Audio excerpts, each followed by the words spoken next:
Audi obviously satisfied that he's qualified, because there is the Rohrl stickers on the Quattro. And an interesting comparison coming up here. Here we see the 4 fastest times, with Salonen through, Kankkunen through, Blomquist and Walter Rohrl. Rohrl the slowest, and just making it in thanks to that quick time set on the last stage with the Opel Manta. So it's Salonen, Kankkunen, Blomquist and Rohrl. They will go in reverse order.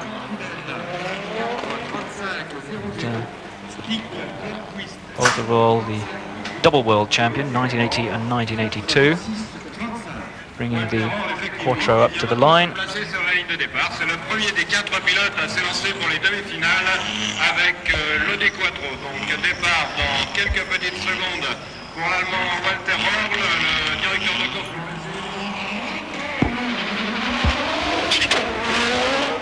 Roll away, and this of course his own car, so vast experience in this. 4-wheel drive to make a major difference.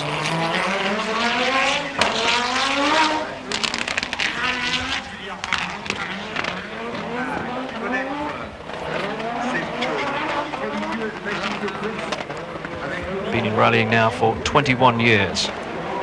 It's lanky West German.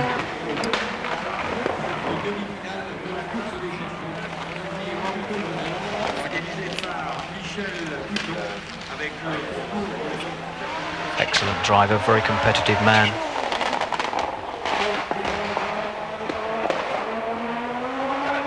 The harsh bark of the Quattro as it wends its way around that tricky part of the circuit onto the main straight. 56.92 at that stage, going well. Over the jump. See the amount of mud and slush which is appearing on the course now. And that part just in front of the bank park of the old test track. A bit like the old Brooklands back in the UK. Here comes Rohrl now. Splashes his way through the loose gravel. Heading up for the double hairpin. First there, and you can see the effect of 4-wheel drive compared with the way they were handling it in the Manta and the Sierra. Well, putting the pace on through that very, very short straight. Where they come around the back of this track again.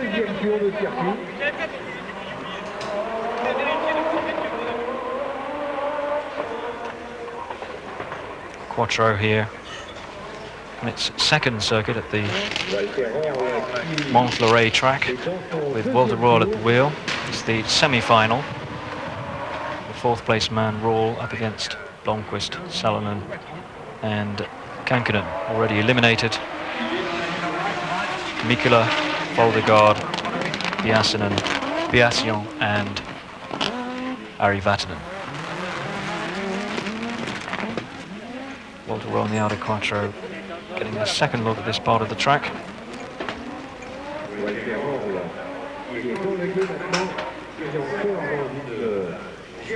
On go the brakes as he went into that left-hander, then the right. 4-wheel drive, pulling the car through those slippery, slushy bits. The instant power that you experience as soon as you touch the accelerator pedal on one of these rally cars, and we're all experiencing it there as you let the car drift through the corner and then hit the throttle again. Takes these hairpins now, slides the car around into the second one. Bark of exhaust from the Quattro as it flies out of the second circuit, around again and through the gate, this time back onto the start-finish line. This is the standard that everybody else is going to have to beat. Walter Rohrl 3:49.2 21.65 for 2 laps of that tricky Montlhéry circuit, the test which has been devised by Michel Mouton, whose brainchild this whole event has been. There have been 1 or 2 teething problems. It's generally been a very exciting and enjoyable event to be a part of. Here comes Stig Blomquist. 3 minutes 49.65, standard set by the West German Walter Rohrl, and Blomquist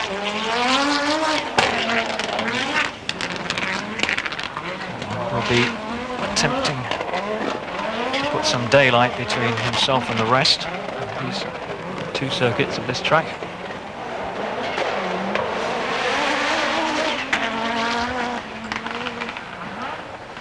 Stig Blomquist, who was fastest in the Ford Sierra, 2 minutes 15.99, just the one circuit, 1984 World Rally Champion.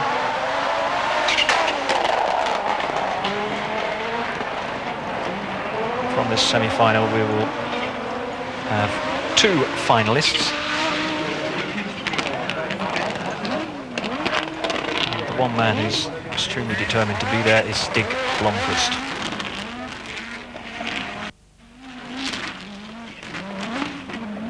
Over the jump. Keeps control of the car so well as he came out of there. And heads for this particularly tricky piece of Montlhéry. Just around there in front of the bank park of the old test track.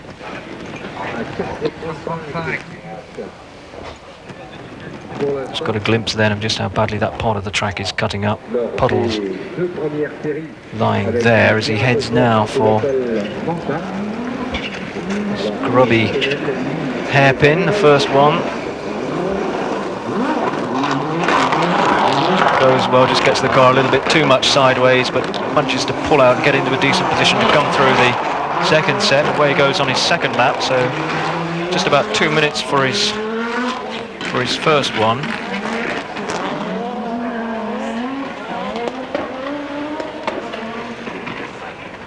And the impression at least is that Stig Blomquist is going very well indeed.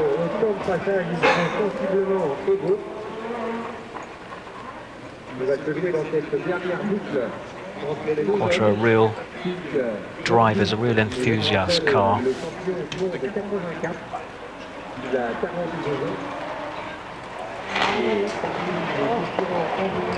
Flipped the Quattro through there in fine style, Blomquist. Hurtles down the fast straight. Sharp explosive exhaust as he changes down and takes these left and rights.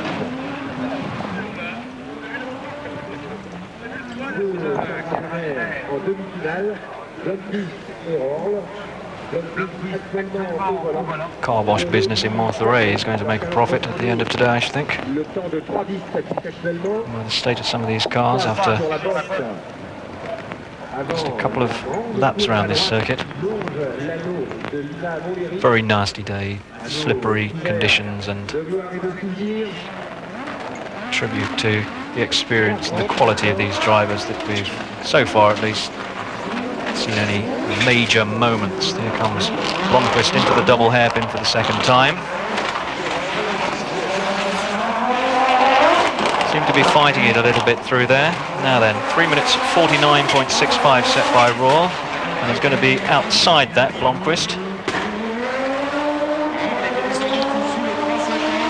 3 minutes 53.16 as the leaves and bits of sand and gravel go flying there, so very nearly 4 seconds outside Walter Rohrl's time, and 3 minutes 49.65 still the standard for Juha Kankkunen, the double world champion 1986 and 1987 to beat. The Audi Quattro, 4-wheel drive, around about 500 brake horsepower, I should think, this 5-cylinder engine generates. Turbo engine, of course, and Kankkunen using the power there Getting a little bit close to the tyre wall.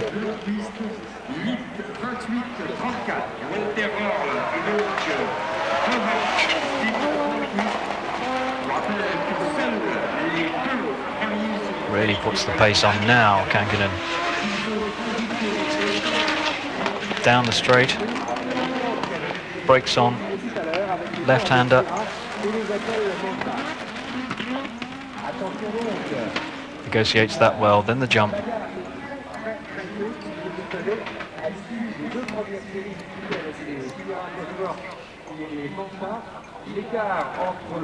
Very, very quick driver, Kankkunen.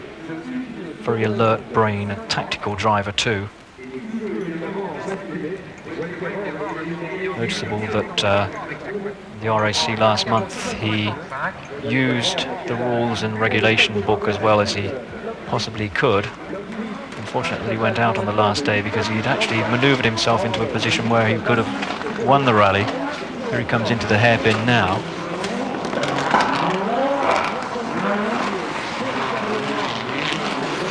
Audi Quattro way on the second circuit of this semi-final, and he's certainly quicker than Blomquist at this stage.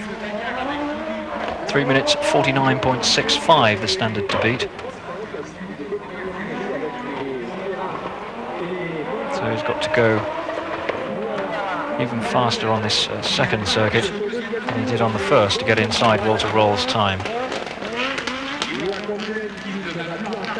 But Kankkunen being a tactical driver, the tactics that he used on the RAC were that he hung back going into stages which were slippery because of ice and snow, and let Hannu Mikkola attempt them first.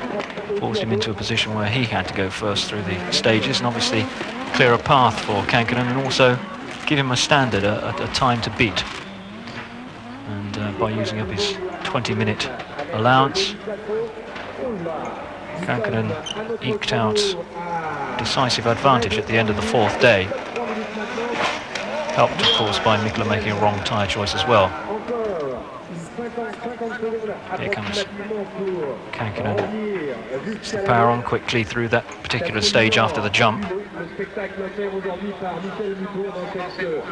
A fine sight, a rally car in full cry, and Kankkunen controlling it just at the very edge of the car going out of control. Clips the tyre wall there, but he won't be too worried about that now then. He's looking for 3:49.65. He's got to get a lot of power on very quickly if he's going to get inside that. Let's have a look as he comes out onto the straight on the start-finish straight. Inside. Brilliant. 3:46.15. Did extremely well towards the end of that second circuit, Juha Kankkunen. And set a considerably quicker time than Stig Blomquist, who already knows that he will not be taking part in the final. Timo Salonen. Time to beat 3:49.65, which will push Walter Rohrl out of the reckoning. Timo Salonen from Finland, world champion 1985. Very experienced driver, knows how to use four-wheel drive. Salonen is probably the quietest of the Finns in terms of the way that he will often set reasonable times without appearing to be particularly quick on World Championship rallies, but he's never far away from the lead, and he's always there to capitalise on mistakes which the others make.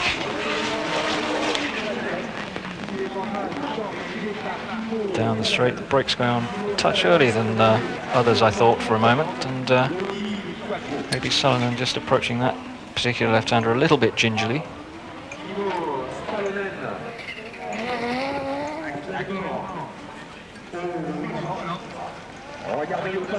3 minutes 49.65 is the time to beat, which will put him into a final against Kankkunen.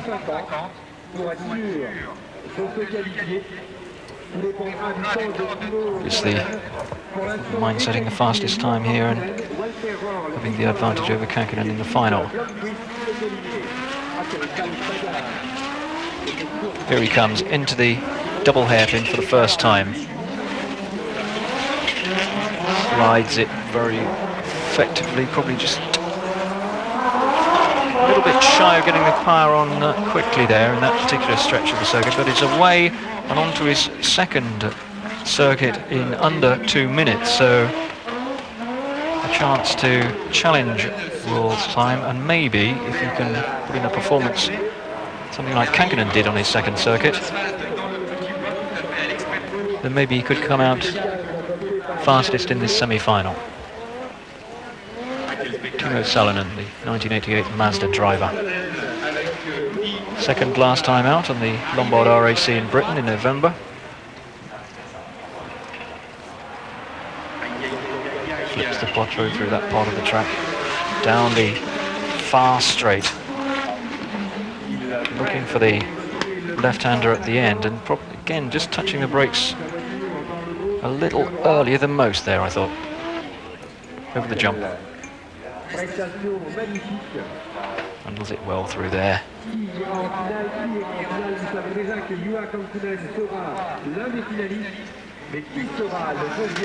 Salonen,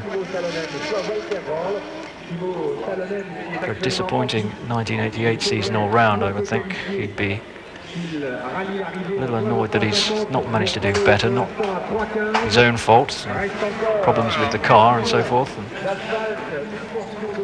hasn't actually managed to put in the results which we all know that he's capable of. A great driver still. Here he goes through the double hairpin for the second time. 3:49.65 is the time to beat, and as he comes out of the second hairpin for the second time, it looks as though he's going to be pushed to do it. Now then, what time does he turn into the start-finish straight? 3:44, 3:49.65 the time to beat, well inside, and Salonen qualifies. 3:46.24 is only 0.19,